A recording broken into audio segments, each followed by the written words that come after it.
శ్రీ గురుభ్యో నమ. శ్రీ మహాగణపతియే నమ. ఇవాళ సౌందర్యలహరిలో 14వ శ్లోకం నేర్చుకుందామండి.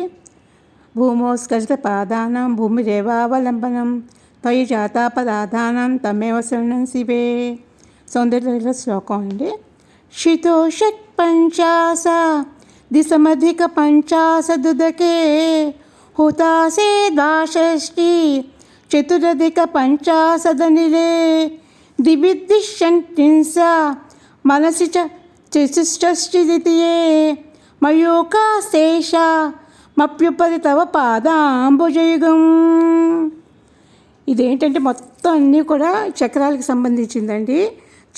ఇది ధ్యానం చేసుకుంటే చాలా చక్రాలు యాక్టివేట్ అవుతాయన్నమాట. భూతత్వం మందు అంటే మూలాధారంలో 56 చక్రాలు, 56 జలతత్వమున అంటే మణిపూరంలో 52, అగ్నితత్వమున స్వాధిష్టానంలో అనమాట 62, వాయుతత్వమున అనాహతంలో 54, ఆకాశతత్వమున విశుద్ధి చక్రంలో అనమాట 72, మనస్తత్వమున ఆజ్ఞాచక్రంలో 64 అనమాట 64. ఇలా 6 స్థానములందు కిరణములు వ్యాపించాయన్నమాట.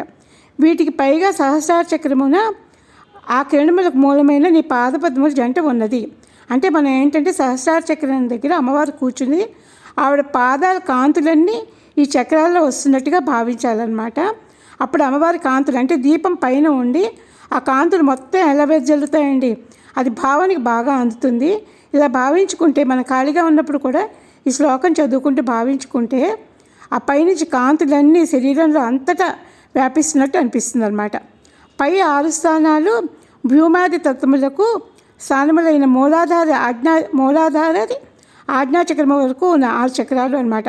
కిరణముల సంఖ్య మొత్తము 360. ఇవి దేశ కాలతత్వములందు వ్యాపించినవి అమ్మవారి కాంతులు అనమాట. వాటికి అతీతంగా ఉన్నది దేవీ పదం, అదే పరమ పదం. దేవీ తత్వము దేశ కాలాతీతమని తాత్పర్యం అనమాట. ఇదేంటంటే షట్చక్రోప సంస్థ. ఇది లలితా సహస్రనామాలతో సంబంధం ఉన్నదండి.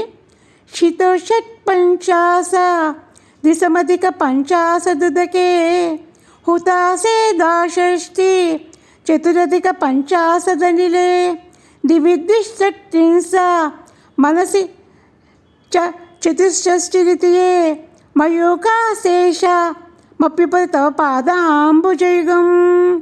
ఇది శ్లోకాన్ని మనం 32 సార్లు చదువుకుంటే అమ్మవారిని భావిస్తూ పైనుంచి అమ్మవారి కాంతులన్నీ కిందకు వస్తున్నట్టు భావిస్తూ ఉంటేనండి మనకి చక్రాస్ అన్నీ యాక్టివేట్ అవుతాయి అన్నమాట.